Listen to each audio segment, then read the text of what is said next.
ആണല്ലോ.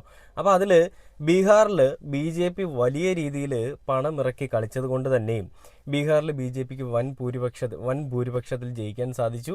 അപ്പോൾ ആ കാര്യങ്ങളെ സാധൂകരിക്കുന്ന തരത്തിലുള്ള ഒരു ചർച്ചയാണ്, അല്ലെങ്കിൽ ആ ഒരു വോട്ടിനെ പറ്റിയോ അല്ലെങ്കിൽ അവിടുത്തെ ഇലക്ഷനെ പറ്റിയോ അവിടുത്തെ ബി.ജെ.പി. ജയിച്ച കാര്യങ്ങളെ പറ്റിയൊക്കെയും നമ്മുടെ ഈ പറയുന്ന ഡോക്ടർ അരുൺകുമാറും സുജയ പാർവതി എന്ന് പറയുന്ന സംഘിമിത്രവും കൂടി നമ്മുടെ ഈ റിപ്പോർട്ട് ചാനലിൽ നിന്ന് മെഴുകുകയാണ്. അപ്പോൾ അതിൽ ആ സംസാര വിഷയങ്ങളിലേക്ക് പെട്ടെന്ന് ഈ പറയുന്ന ബി.ജെ.പി.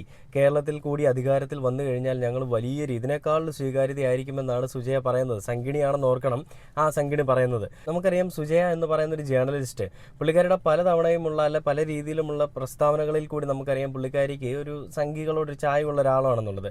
അത് എമ്പുരാൻ എന്ന് പറയുന്ന സിനിമയുടെ ആ ഒരു തുടക്കം മുതലേ നമുക്കെല്ലാവർക്കും മനസ്സിലായി. ആ സിനിമയ്ക്ക് പിന്നിൽ, ആ സിനിമ ഇറങ്ങിയതിന് ശേഷം സംഘികൾ കളിച്ച വൃത്തികെട്ട കളികളും ആ കളികളെ എല്ലാം വെള്ള പൂശിക്കൊണ്ടാണ്, അതായത് ശരിക്കും പറഞ്ഞാൽ